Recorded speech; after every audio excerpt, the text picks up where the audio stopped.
Well, good afternoon, everybody. Welcome to our June 6th edition of Bull Sessions. My name is Mark Robertson. I am joined here by Ken Kavula and the Dogecoin dog in the middle of your screen. Good afternoon, Ken. Good afternoon, Mark. That dog really seems to like you, sir. I know, he follows me everywhere. I don't know what to do about it. All right. Well, I think we've got an interesting session. Hugh McManus was going to attempt to join us here today, perhaps with a little pipeline update. If not today, sometime soon. And that's quoting the Irishman himself. And he has some thoughts to share on a variety of biotech and pharma developments. So we look forward to that happening as soon as we can make it happen, or as soon as he can make it happen.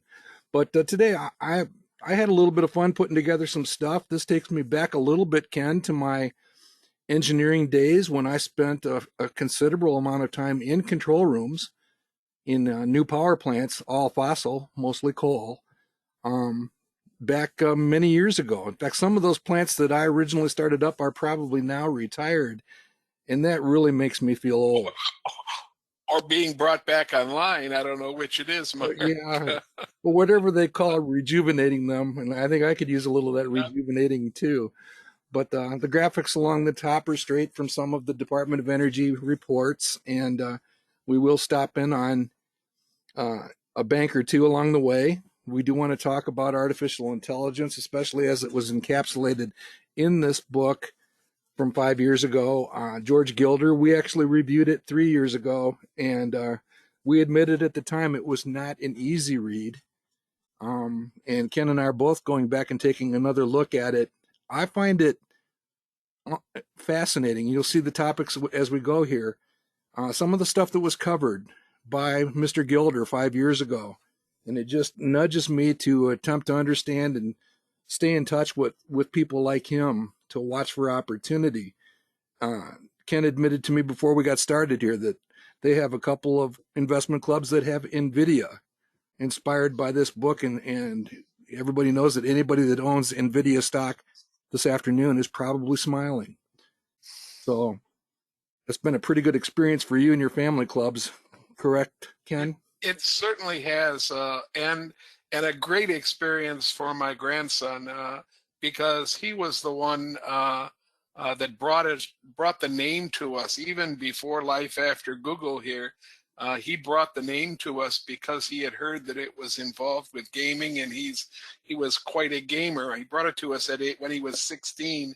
He's in our investment club right now. He's 24 years old, and the only thing that I regret is that when it hit its low, I don't know, a year and a half ago, when NVIDIA hit quite a low, his suggestion was to buy more, and we ignored him. So the old guy's just not listening to the young guy. So he's going to show up at a future club meeting with an "I told you so" shirt on.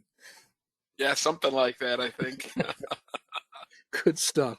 All right, we're going to check in on the National Convention online, which will continue next Saturday for Better Investing.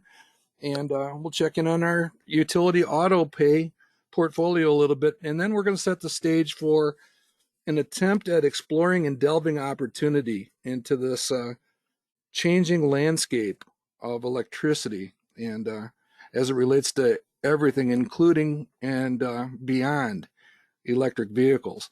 But let's go ahead and get underway with our standard disclaimer. Is the standard disclaimer gone? No. There it is. It's behind the sandwich. Yeah. It's behind the Portillo sandwich. I should have remembered that. This is here for no other reason than to say that Portillo's is not sponsoring this webcast, but they should be. All right. No investment recommendation is intended. This is all about education. Ken and I and any guests or commentators, anybody who chimes in, is basically expressing an opinion. They're well-formed opinions. They're based on nearly 8 decades of experience in the modern investment club movement. Now, not all of us have 8 decades of experience, but it actually adds up to that.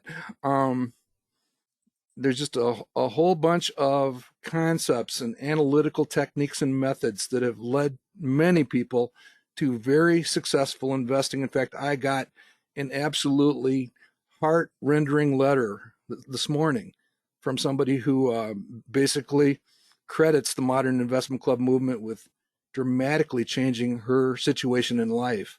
And that is just so cool. So we will talk about how we do that over this series of presentations. We have been doing these for about 3 years, and we'll stop when we run out of things to talk about. All right, so we will share opinions. Please make your own decisions, do your own homework. We'll let you know if we actually own things in our personal portfolios, like Ken was just describing ownership of NVIDIA. All right, if you would like to be reminded about our monthly webcasts known as the Roundtable, again, these go back to 2010, where 4 or 5 of us come together and share discovery of some ideas and the analysis of those ideas and demonstrate the process. If you have any questions or would like copies of the slides, my email address is markr@manifestinvesting.com. Ken's is kcavula1@comcast.net. We love to hear from you. And again, steer us where you want us to go. That's a very important consideration. Very quickly, that 700-point run on Friday merely took us back to where we were at the end of the first quarter. And we are still slightly below that long-term blue trend line. And this is just one of the ways we gauge market performance and expectations. The current return forecast for the average company is a little bit higher than usual. So there should be a few more companies out there in the buy zone. Anything you'd like to add, sir?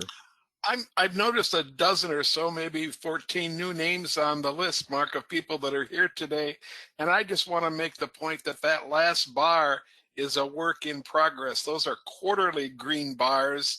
And that last one is just to date during the quarter. It won't end until June 30th. And then we'll start a new green bar at wherever we are up to that date. But it is lighter than the rest, and it is, like I said, a work in progress. So it's moving up and down. It's not finished yet, and it won't be finished for about a month. Okay, 24 days. 24 days. Okay, moving on. Well, Ken and I both participated in the, I'm calling it Benko, and I'm not giving that up. All right. Better Investing National Convention online. And Ken and I participated in the panel session at the beginning. And I'm not putting up last year's results because one of us ended up in last place. And it wasn't me. But here are the 10 selections made during the panel session. I thought that they were some pretty good coverage. Pat Donnelly did steal my idea for United Rentals. And then he's rekindling lightning in a bottle with StoneCo. You may recall that when we did our successful investing podcasts a couple years ago, Pat selected StoneCo, and it only went up 300 or 400% in the next few months. So I think it is fair to say this is one day's performance, Mark, right? This is just one day. This is one day. And I believe that I have actually unseated you for last place, Ken. Good. after 2 days, so in Duckhorn there, you mean? Yeah, I think so. We need more people to get out there to support the Duckhorn product also. So that actually Napa is a clue as to what they actually do. They are a luxury and ultra luxury wine distributor. So I don't know about you, Ken, but every once in a while this market drives me to do some field research in that area. I will make a point, Mark, that if anybody out there is looking for an industry to study right now with a number of good, solid, old line companies that look extremely viable, they might take a look at the building materials industry that contains the stock Eagle Materials, EXP. I was pleasantly surprised with how affordable that group of stocks was, how good the fundamentals look for the company, the high quality in a half dozen or so of those companies within that industry. And I think it makes a great industry study. Eagle Materials is basically cement and aggregates in one of their divisions and gypsum wallboard in the other division. And both those things seem to be very immune to the inflation bug. They seem to be able to pass the price right through to the consumer for those materials, and the materials seem to be in extremely high demand right now. So it's a great industry study if you're looking for one. Yeah, and we'll actually take a look at residential stuff here in a few minutes, and I'll just second that when we get there. All right. Next but not least, just a couple things to check into before we do our traditional columns updates. This is actually just making the point that whatever's going on in the banking industry, and it still is definitely mob action. That's my opinion. I think Ken and his people share that. Some of the bank insiders are coming around to buy some of their own stock, and that's not something I generally pay a whole lot of attention to. But in this case, I think that's at least not a bad sign. And there's some pretty good names on here. Again, this is just provided for your reference. These are the list of companies, excellent regional banks. That means they're in the top quintile for quality companies. And these have been sorted for your benefit by descending return on average assets. That's a 5-year average.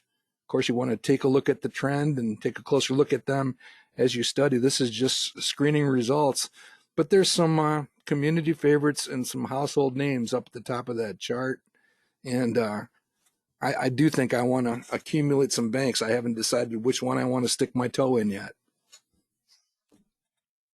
Well, I will make the point, Mark, that I have been very quietly now for the last maybe 4 weeks adding small amounts to my bank holdings. I've been very reluctant to sell any of them, and I've been adding small amounts. And by small, I'm talking about 20, 30 shares at a time, just to bring the total back to the percentage that I held in the portfolio before we had that mini crisis, that mini run on the banks starting out in San Francisco there. So and you, I love the top 6 or 7 banks on the list, Mark. I think you could do a lot worse than study the top 1, 2, 3, 4, 5, 6. Study those top 6, if nothing else, and use those as your kind of gauge to what's a great bank and what's not quite so good. I'm wondering, Ken, do I qualify for one of your regional bank owner merit badges by owning a bank for a few hours in the morning? No. At some point in the future, I'm going to have to share the precise details of what I did and why with Western Alliance, and it's the answer to the question: would you like to be interested in a situation where a stock that went down 60% in one given day, I made 300% on it in that same day? Pretty wild when you think about it. All right. Well, I bought 50 shares that day, Mark, but I'm still holding them. So Yeah. Well, we need to keep going. by the time I had gone up that much, and I was actually keeping a promise to myself to sell it at book value, and I did, which was bizarre, absolutely bizarre. All right, Matt Spielman contributed. I don't know if Matt's with us. He told me he was probably not going to join us this afternoon. He provided this excerpt from S&P Global that is the tip of the iceberg, in my opinion, on at least considering what the commercial real estate impact could be on some of these banks. I'll admit I really need to digest some of this information. It's just shared for scratching our heads collectively. And I kind of lean on that leverage ratio on the right. Anybody that's above average, especially those that are making the headlines like Bank of the Ozarks, probably want to understand a little bit better what's going on. What's normal for these type of loan categories within these banks, and understand what they're looking at. Again, this is part of the regulators' stress test stuff, and something that we want to at least be aware of to attempt to understand why some of these banks are under so much pressure. I think Pacific Western is a special case. I think they had problems in almost every area, and they show up on this list again. Um, we'll see. Mark, could you go back one slide quick? We have a question from Len. The par value that you're indicating on this column right here, is that a par that you've calculated in Manifest? Yes. Okay, so Len, the answer would be yes, it does include the anticipated dividend as well as any stock appreciation. This is a par calculated exactly the same way that the SSG calculates par, and par does include the dividend and the stock price appreciation added together. So thank you, Mark, for going Okay. back. Yeah, and some of those probably need to be fine-tuned a little bit. For example, Truist has a par of 20 and a projected return on value of 11. So maybe the PE is a little bit frothy according to the analyst consensus. So that's just one example. Just a couple of economic slides. I just love to remind that 2020 was a mess, and then the recovery and the overstimulation that ensued in 2021 really screws up that historical chart on the left. The overstimulation, in many people's opinion, did lead to the spike in interest rates, which got up to nearly 10%, a little over 9% last year.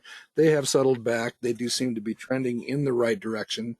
And this is just to give some context.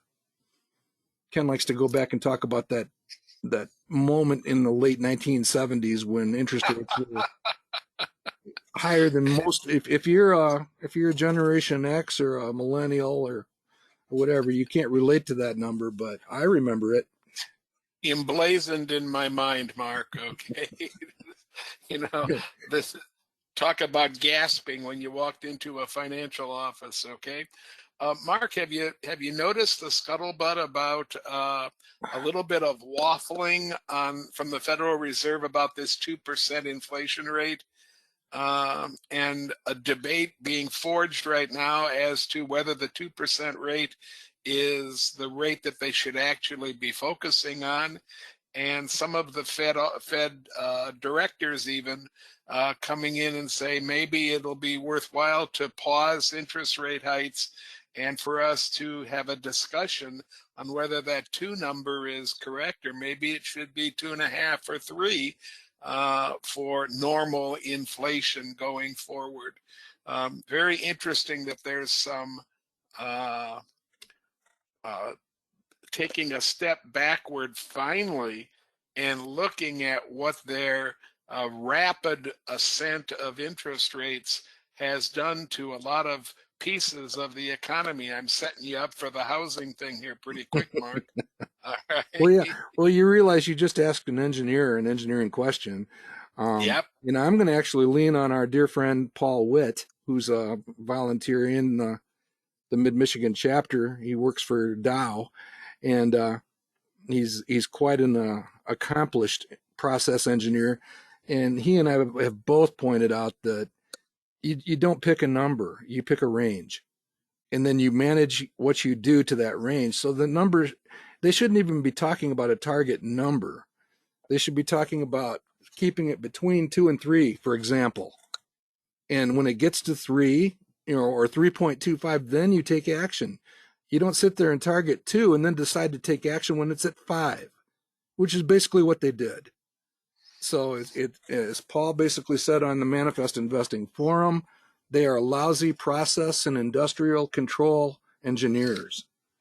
So we'll just leave it at that. I mean, it's that simple. And the same thing applies to the growth rate. Growth rate and inflation, aim for a range. All right. Well, here we go. They don't even use a range here. Anyhow, this is their model for the Congressional Budget Office for consumer expenditures, and you can see that we've been operating above them for a few years now. And the question here is, have we reached a bit of a flat spot here? Because flat spots are not fun. And for example, the last flat spot of any significance was right there, and that X marks the spot of one of the worst periods in economic history. So again, we've been spending quite a bit as a society, and if we slam the brakes on, we will leave some skid marks. And that's what this chart basically shows, courtesy of Ben Carlson at Animal Spirits. So Ken, is your wife still out spending my inheritance, trying to help this chart? I'm extremely lucky, Mark. I'm not married to a spender. In fact, between the two of us, I'm probably the spender, not my wife. So no, she's not. She's very aware of what might happen, and we've always been very prudent in our management of our money. It's taken a long time. We've been retired now for over 20 years, each one of us, and it's taken a long time to move from save mode to it's okay to have a little bit of fun mode. We've been gradually doing it, but it's hard for both of us to do that, as it will be for many of you as you move into retirement. Oh, Many of you are savers, not spenders. it is a big challenge. It's one that many financial planners and investment advisors face in dealing with their clients. There's no doubt about it. But it is good to know that if we ever do get kind of stagnant, that I can send my wife out with you, and you guys will put a dent in that chart. All right. Speaking of dented charts, just a quick moment on the housing market. Ben Carlson, with that link down below that you see right here, he covers it pretty well. And this chart was actually taken from there. He is convinced that it's probably the industry, when it comes to residential construction specifically, that the pundits and the public at large get wrong the most often. And they've been very negative on it for a long time. We've talked around here about Green Brick Partners, the construction firm out of Dallas and now out of Tampa, Atlanta, and Denver also, but basically a blue chip builder out of Dallas, the ticker GRBK. It's a great study. And the analysts have pessimistic projections, but Green Brick has consistently outperformed them. And here's another case of just making the point that there's not enough homes out there for what's been going on since the pandemic started. And the pressure's coming back. Fewer listings, more buyers. And I can attest, a member of our family just sold a residence for probably about 40% more than would have been projected based on normal appraisals. And that actually underscores Ken's point about all of those companies that provide materials to remodel and renovate residences, because there's quite a return on investment right now in those type of activities. Any other thoughts on this one, sir? I'm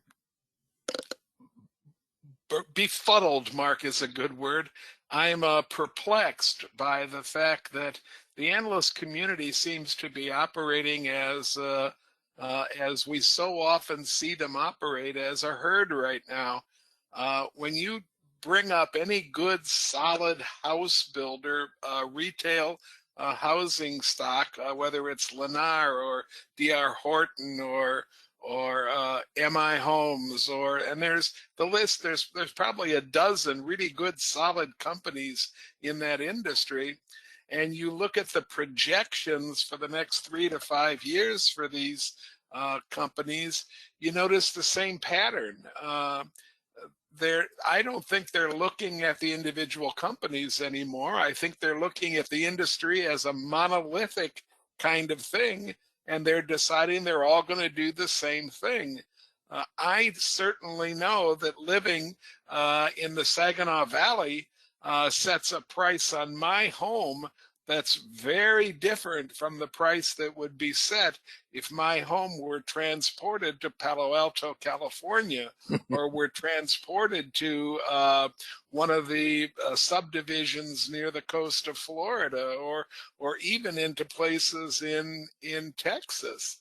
And I just don't think the analyst community is spending enough time looking at these companies as individual companies and trying to give decent guidance as to what they might do based on the geography of the company. Very few of these housing companies are nationwide. Very few. They have regional characteristics, and those characteristics vary widely, and yet the projections for the whole industry are basically the same. Doesn't make sense to me. Yeah, I mean it's no different than a phenomenon where the West Coast is up 50%, the East Coast is down 10, and you say the average is 30. Well, that 30 doesn't really mean a whole lot. You got to go local. Real estate is local, and Green Brick is a great example of that. All right, just a brief comment on Ardelyx. I was hoping that he would be with us. He's not with us, right? You checked the No, I just checked about a minute ago, Mark. Okay. He's not here. Well, he was the inspiration behind Ardelyx with his selections for the roundtable back about 5 or 6 years ago. And we reached this point in time back in on July 20th, 2021, where we thought they were going to have approval, phase 3 approval from the FDA, and it abruptly and quite surprisingly was disallowed.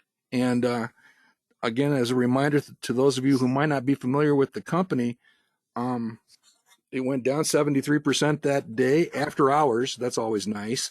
But it basically is trying to come up with a solution for dialysis patients. And that's what it's working on. Here's a look at that day. That big long red bar is basically the result of that one day on over here on the right side of the chart. And we have been tracking it. We do believe that they're on a track for approval now. All of the news is basically good. You can see the progress that was made over the last year. As Ken loves me to point out, that has been the fuel behind some of my pretty good selections for the roundtable. And now Ken just wants to know, well, what's next, big guy? What are you doing for me lately?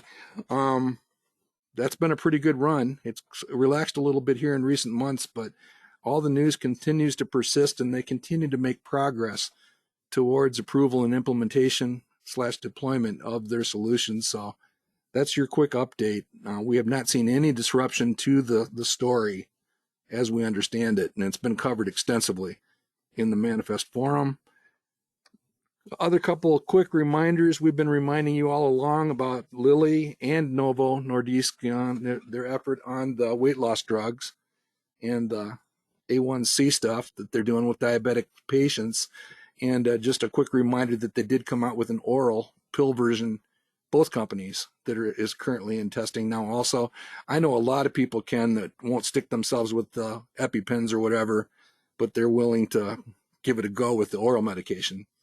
I think that's probably a game changer all by itself. There's a lot of scuttlebutt out there, Mark, that the pill does not work nearly as well as the injection. So I think it's going to need some history behind it before we actually know.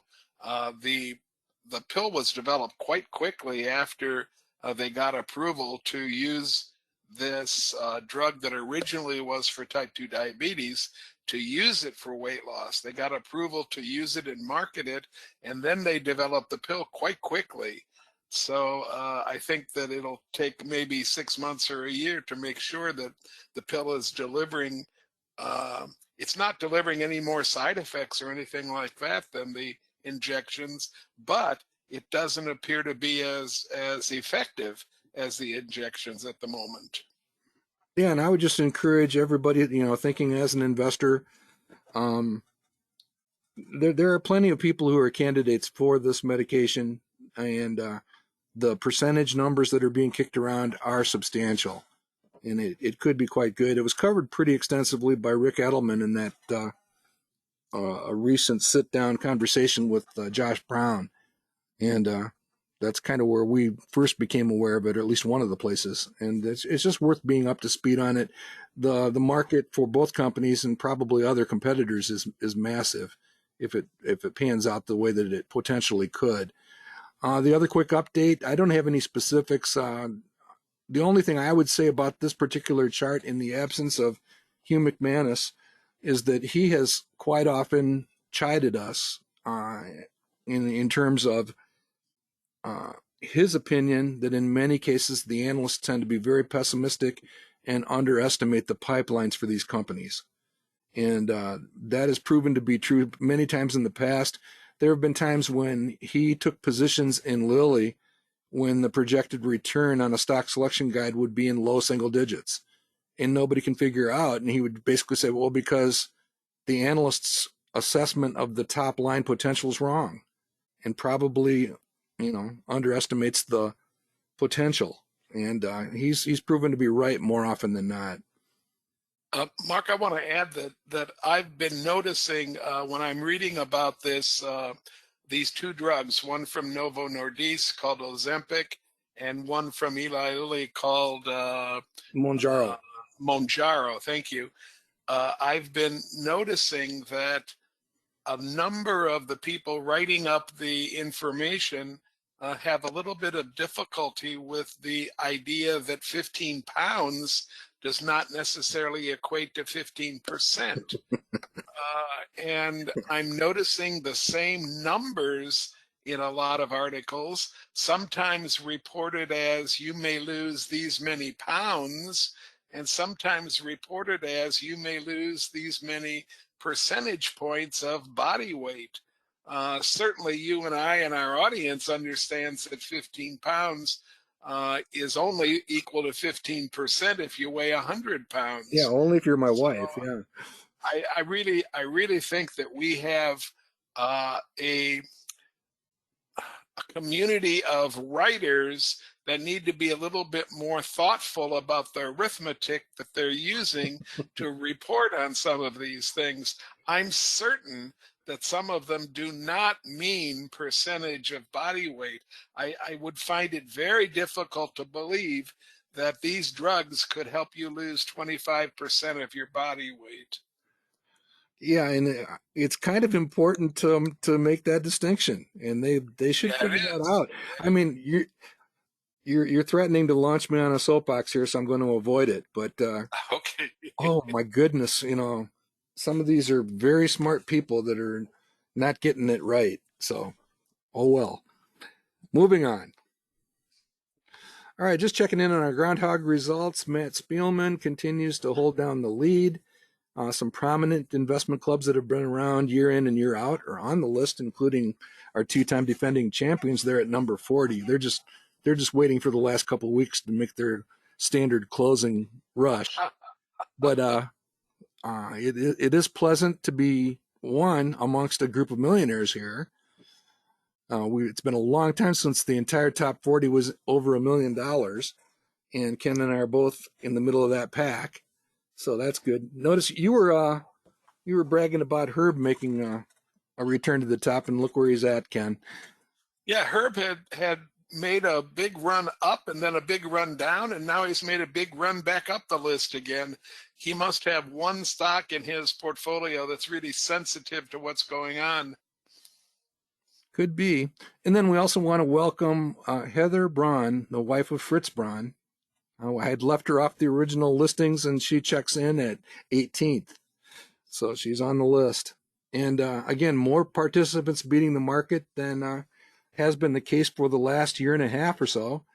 And comfortably, the monkey is down at 149th. I will point out that Kathy Wood is making a real credible charge up the charts. I mean, it probably doesn't hurt that Tesla has doubled in the last 6 months. So that's probably helping her out a bit. Also,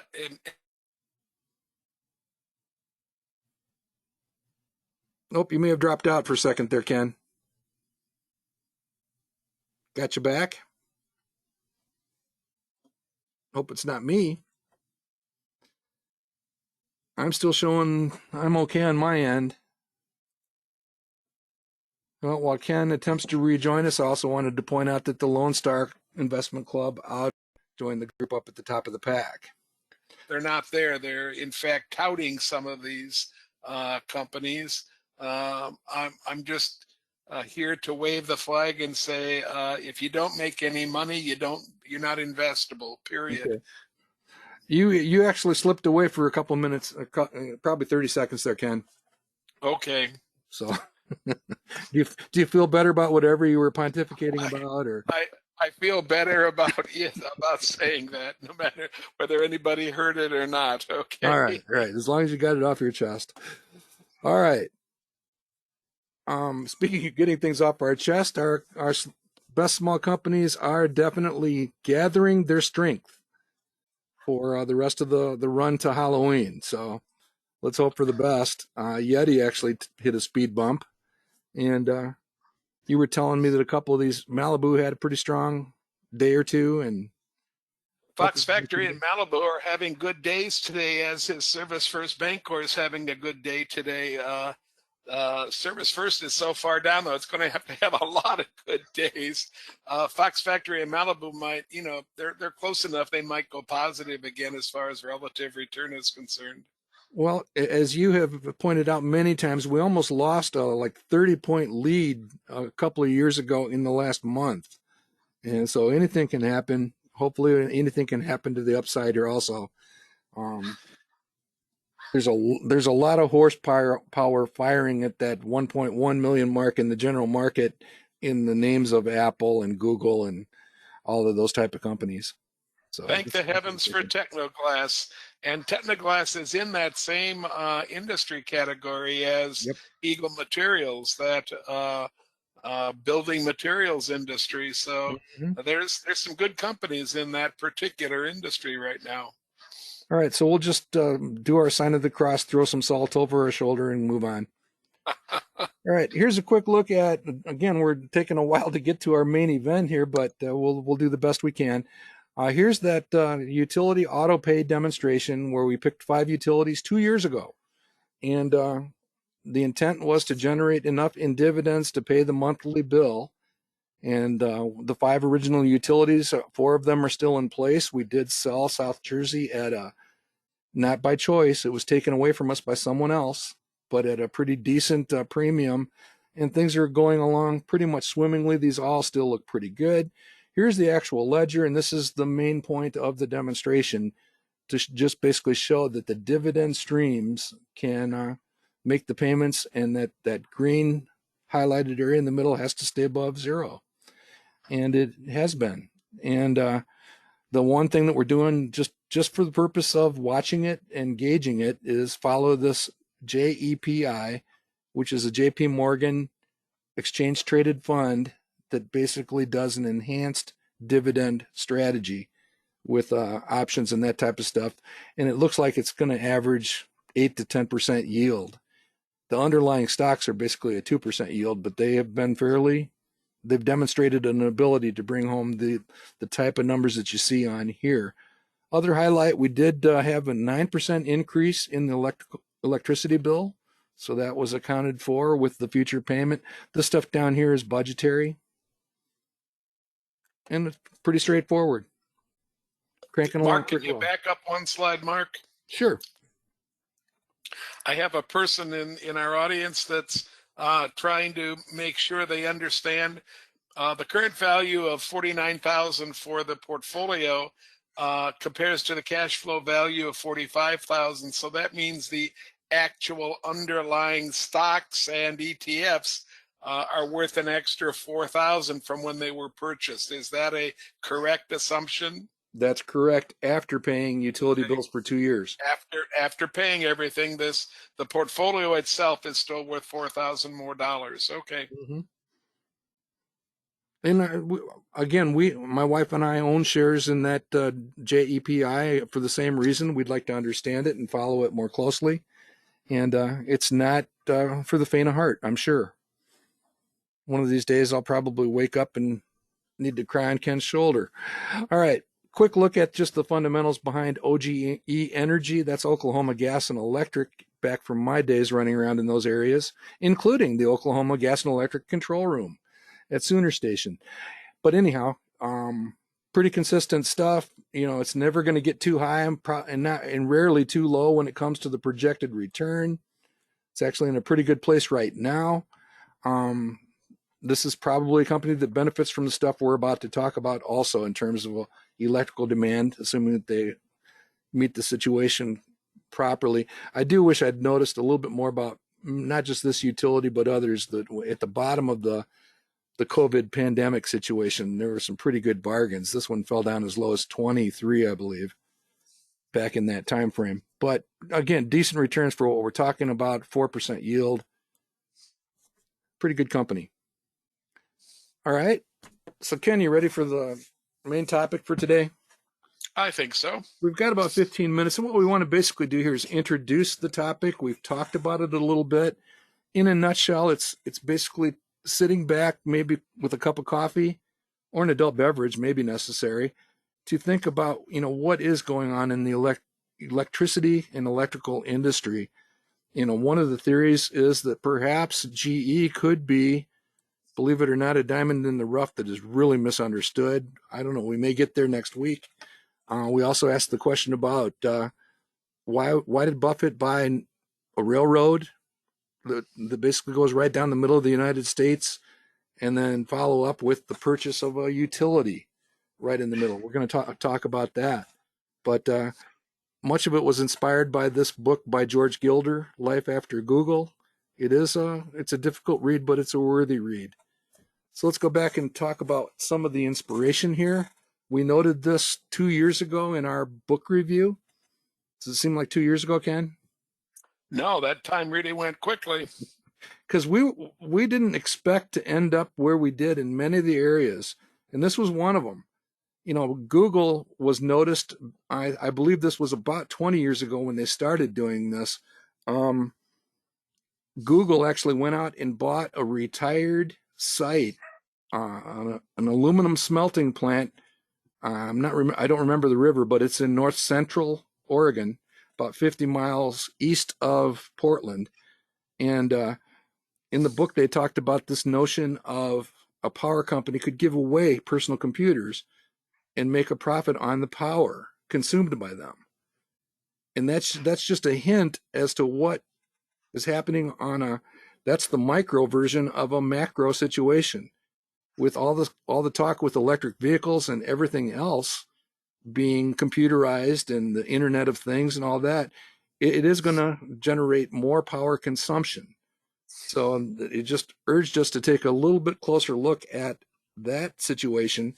We actually did a fairly in-depth review of electric vehicles back then, but there's the guy's name, Ken, Urs Hölzl at Google. He's the electricity, basically budget executive, and most likely sheer genius when it comes to this kind of stuff. And they bought this property. Nobody could figure out what in the world they were doing. Ultimately, they put a data center there, right on the river, again, just a few miles east of Portland, and turned a site full of mud and probably some cleanup activity into what's there today. What are your thoughts, Ken, on the whole situation? By the way, you pronounce the it's Dalles, as in it rhymes with pals. The Dalles, Oregon. Well, there's not too much in my mind, at least, to say about this, except that I think that we underestimate the cost of electricity. It powers so much within your house. It's powering more and more as you go outside. There's more and more battery operated kind of tools and doodahs that exist now that were not even thought of 20 years ago or 30 years ago. And I can see where all of that technology is getting to the point where if we don't start to take a tally of it and start to count it as part of what we're doing in the total realm of things, I think we're going to be way out of line. I've never seen, for example, some of the kinds of comparisons between this energy and that energy and a third kind of energy. I very rarely see electrical power in those comparisons as to what it would cost to put a kilowatt out there versus what it really costs to put it out there if you're driving it by wind or by solar or by Mhm. whatever it happens to be. So I think it's useful to sit down and look at those statistics every now and then and convince ourselves that some of these things that on first blush seem like they're going to be save alls for the universe, follow that reasoning through and make sure that in practice they're really going to help the problem, whatever the problem happens to be. And in this case, the power is clean energy. The problem is clean energy.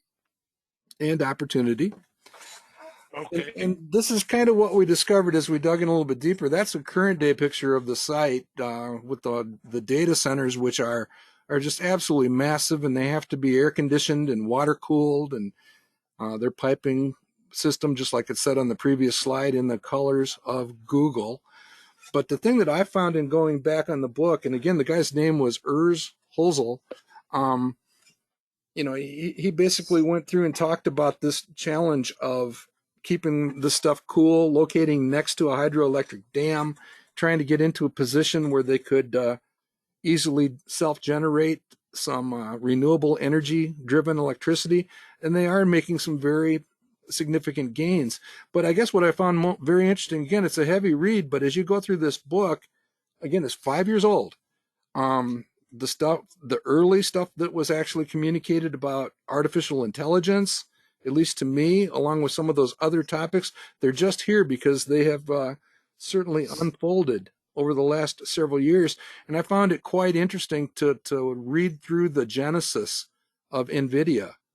And I had forgotten that they basically, Google discovered that the NVIDIA chips that were put together for high level gaming were actually something which was the gateway or could be extrapolated to these supercomputers. And that's, less than 5 years ago that this development happened. And of course, we know what's going on with NVIDIA today and how it leverages into AI and self-driving cars and a variety of other things. So again, I think the book it's an interesting reference to go back and perhaps inspire similar excursions looking for opportunity. Your We're thoughts, sir? getting an answer from our audience, Mark, that the Dales is on the Columbia River near Mount Hood. Columbia, yeah, it's very close to Mount Hood. I remembered that. Interesting stuff, though. The book is full of many biographies of many of the people. Even Jim Simons over at Renaissance Technologies. That's probably the top performing hedge fund of all time. Just some neat stuff, and a way to awaken, in my opinion, anyhow, to awaken an awareness of themes that could be considered for investing. Now, Ken, you were saying that NVIDIA was actually inspired by this and some other discoveries back in that time frame for your investment clubs. Well, I indicated that the idea for in our one investment club came from my grandson when he was 16. So that would be about 8 years ago. And essentially, all he knew about NVIDIA was the gaming aspect of the chip, and that it was the only chip that serious gamers sought to put into their gaming machines. So that he encouraged us to go ahead and buy a small holding in NVIDIA, and we did. We bought a small holding in it. We added to it as we learned more about the company. Had a really nice stock split, I don't know, year and a half, 2 years ago, and have quite a few shares of it now sitting in my primary investment club. And then my wife had been doing the same kind of research that my grandson had been doing. You know, Mark, how good she has been at spotting future trends. And she just spotted these very elaborate chips that were seeming to want to have usage that wasn't even discovered yet. Thought that was very interesting, and said we should put some of that in our own portfolio. So we did. I'm looking at this list and I'm asking myself how many of these things we used as topics over the years for our roundtable stocks or for our bull sessions here. And boy, this reads like a like a history of what our programs have been about in a lot of cases. Mm-hmm. Yeah, and I'm just sitting here kind of rekindling thoughts of early 1990s Chicago and discovering an obscure company by the name of Cisco Systems, and Yeah. and basically benefiting from that for the next decade or so. And I can also remember, again, you want to talk about the power of an investment club, the Mutual Club of Detroit, sitting there in, I believe, 1995, maybe 1996, as an individual who knew many people at Motorola, that basically said, you guys should check out this hot thing called Qualcomm.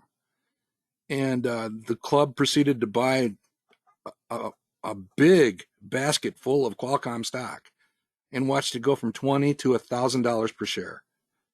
So it's just an example of sharing and, keeping your eyes open, listening to, it's a comment almost like your young lady in the mall. Here's what's going on in biotechnical research, that sort of stuff. Good stuff. All right, so let's go ahead and press on. Basically went through a number of references trying to get a handle on what the impact is projected to be, and it's big. In order to really serve American citizens and Canadians, by the way, reliably, we're going to need to generate more electricity, anywhere from 40 to 100% more than we currently have. It's just that is a big thing. And so one of the things that we're going to be doing as we lay this out over the next week or maybe 2 weeks is attempting to identify, well, who benefits from that if it were to materialize. And it probably will. I know, Ken, you've been a big proponent of thinking about companies like ChargePoint. That one fits pretty well with the one on the left there. Well, we're not as eager to look at it as we were even a year ago, Mark. It appears that whole concept, we're maybe ahead of the curve a little bit. It turns out that you don't only need these charging stations, but you need them to charge quickly. Because the charging station by itself, where the car has to sit for 8 or 10 or 12 or 15 hours, just isn't what's going to make the infrastructure that will drive the usage of electric cars, at least with the habits that a lot of non-city dwelling Americans have. Well, I actually have the solution. We both experienced it, Ken. Turn every one of those gasoline / recharging stations into a Buc-ee's. Then you go shopping for an hour. You have your brisket sandwich for an hour. It works out. All Yeah, right. you still got 12 hours left. All right. Here's just a quick little worksheet. Mark the engineer. I have to get a handle around what this all means, and by the way, that little snippet down in the lower right is a fun fact. The first car in history was actually an electric car back in 1881. But here's a quick look at a comparison of an internal combustion car going 12,000 miles per year. And the assumptions, 25 miles per gallon. That's a fairly decent assumption for the average car. That would consume nearly 500 gallons of gasoline at 4.5. And again, that could range anywhere from 4 to 6 in our recent experience. You're talking about an annual cost of approximately $2,000. Just the expense of the gasoline for that mode of transportation. An electric vehicle currently is running right around 3.5 to 4 miles per kilowatt hour. And I did not have a handle on that number till I did some digging. You can see the reference down at the bottom there. It's backed up by J.D. Power and a couple other things, including Tesla. And the average, and that's 3,000 kilowatt hours to achieve those 12,000 miles. The current national rate for electricity is right there at 12.8 cents. So you're talking about $400 to the cost for those 12,000 miles versus 2,000.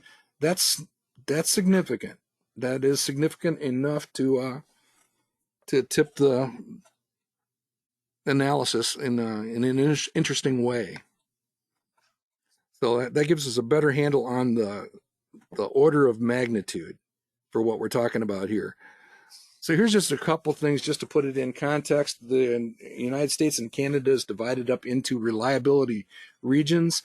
I discovered, and again, I used to be in this area. A lot has changed over the last 20 to 25 years.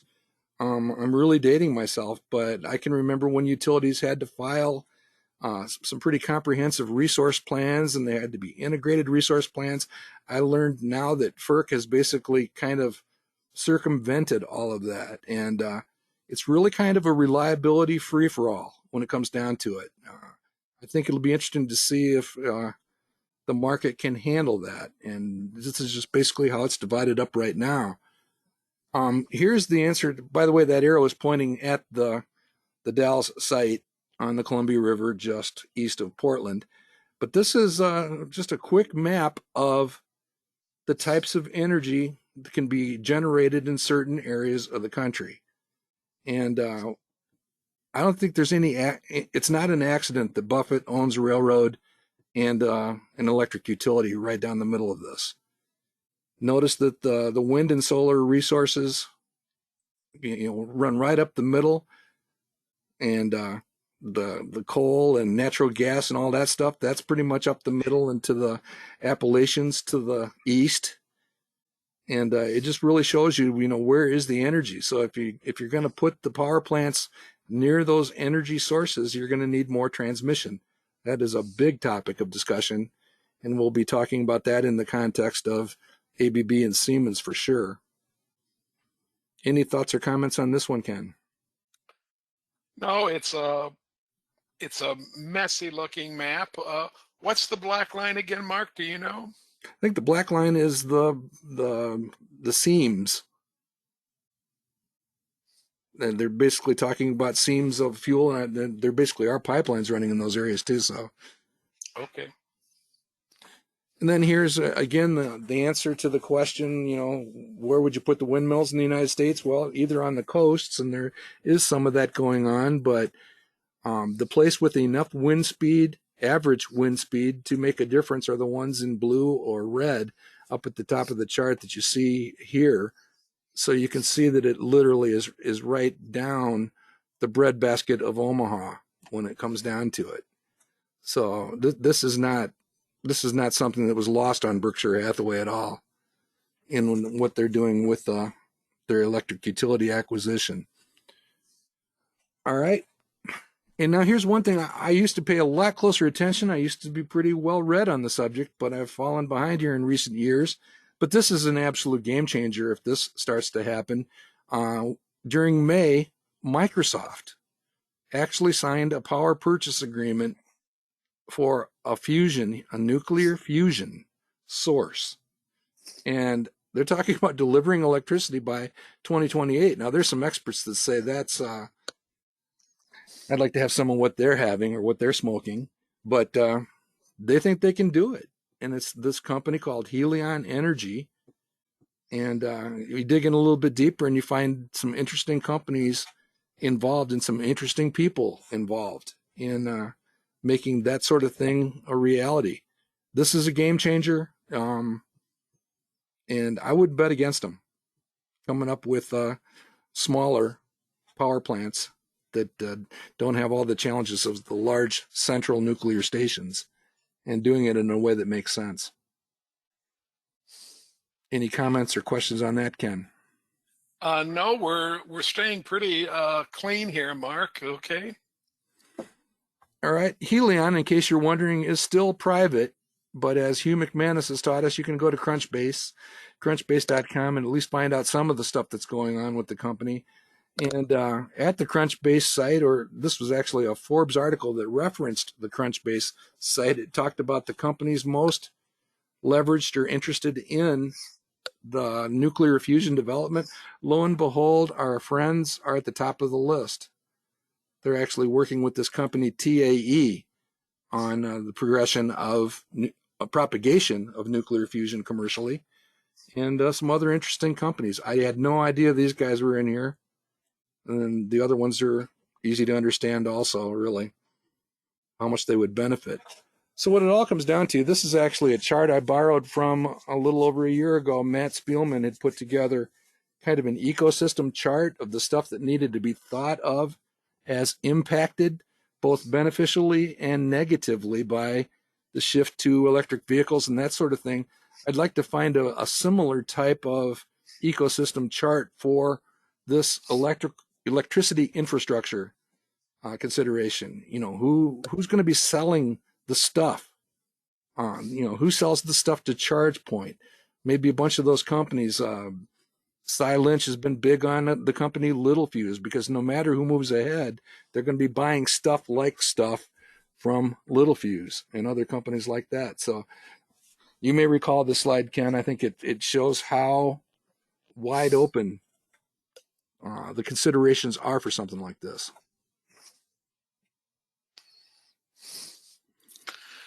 Mark, we're getting some pushback on your comparison of the gasoline cost to the electrical cost to operate a vehicle. Okay, good. Back about 4 slides or so.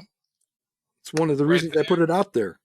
And the pushback is mainly in the form of for example, how much of the dollar amount in that second to the last column can be devoted to road taxes and to sales tax and to all the other taxes that we know are tacked onto a gallon of gasoline, as opposed to, does electrical power have the same kind of tax topped onto it? I think the criticism is probably valid that the dollar amounts aren't really measuring the same thing, but at the same time, being so far apart in the end annual cost, the electrical vehicle can assume a lot more dollars before it starts to approach $2,000 that the car is assuming, with all the taxes and everything else attached to it. I think that's one of the issues, and we talked about that when we were dealing with that graph you just put up, that chart you just put up. We were dealing with the fact that one of the biggest problems was going to be how to maintain an infrastructure for all these electrical vehicles when we weren't going to be collecting near the amount of taxes that we were collecting right now to build bridges and resurface roads and all that kind of stuff. So valid criticism, but I think the last column kind of trumps almost any kind of criticism you want to slam onto the dollar amounts that are involved. Yeah, the fact of the matter is these are operating costs. This one actually does include fuel taxes, which are basically intended to keep the roads in proper condition, unless you're in Michigan and they forget to actually spend the money on the things they're supposed to, but that's a subject for another day. Yeah, this one has the fuel taxes in it. This one does not. And the other thing that it does ignore is that current legislation and proposed legislation already has a special adder for licensing an electric vehicle, and it is in the hundreds of dollars. So let's say it's a couple $100, kind of a surcharge to register it in the first place. And the other thing that's not reflected here is there's a number out there, not sure what it is or how often, for basically the salvage situation or the disposal situation of batteries. And so yeah, this graphic does not pretend to account for total costs, capital and operating and maintenance and everything else along the way. That's a deeper discussion, but this is just meant to be a thumbnail. And like you've said, Ken, these two numbers are fairly dramatically different, that a lot of stuff can go on in those other categories. We're getting some feedback from other folks in the audience also, Mark, that are indicating that the state that they live on, their hybrid cars and their electric cars are being taxed as property. And those property taxes went way up not because the tax was new, but because the car was an electric or a partially electric car. So governments are going to find a way to replace the tax that we're presently paying on gas. And at least in one state, they're doing it through a property tax. Yeah, suffice to say that I'll just say it's a quagmire when it comes to that particular aspect of it for sure. Yep, no doubt about it. But nothing I've heard so far dissuades me from it, at least being worthy of exploration. All right. So with that, I think we can shut down. What we will do want to try to do for the next session is come up with a bit of an ecosystem, kind of a comprehensive who might benefit or perhaps be negatively impacted going forward. I still like Matt's idea. It's working out well for the roundtable of Borg Warner uh, being on both sides of this equation back here. He basically said that Borg Warner is in position to serve either one for the next several years, and that's turning out to be a pretty good selection. So we'll want to put ourselves in position to talk about individual companies and their fields of opportunities. Your reminder that we do actually archive the bull sessions and roundtables at YouTube on the Manifest Investing page if you want to go back and catch an archived session, and those are available there for you. And this is actually a picture recently. My wife and I ran away for a weekend and on the shores of Lake Michigan. This happens to be South Haven. I took this picture with my phone, not expecting it to turn out quite this well, Ken. And it was a pretty nice break. And I guarantee you, we were not thinking about very many things related to investing as we sat there. We Oh, may have been field testing some Duckhorn product. life is complicated sometimes, Mark, know. So there you have it. So do we have any questions in the hopper or? No, I've kept up with them pretty well here, and I hope that we'll see a lot of folks again next week. And that's about all I have to say, Mark. Okay, one of the things that I have done is collected up, if you're a Manifest Investing subscriber, and most of you are, in the Manifest forum, there is a collection of references where you can see where some of the background information comes from if you want to do your own exploration and fact finding. And please tell me when I'm messing up. All right. So with Sounds that, good. I think we're in good shape. Thank you, Ken. Thank you, Mark. Good night, everybody.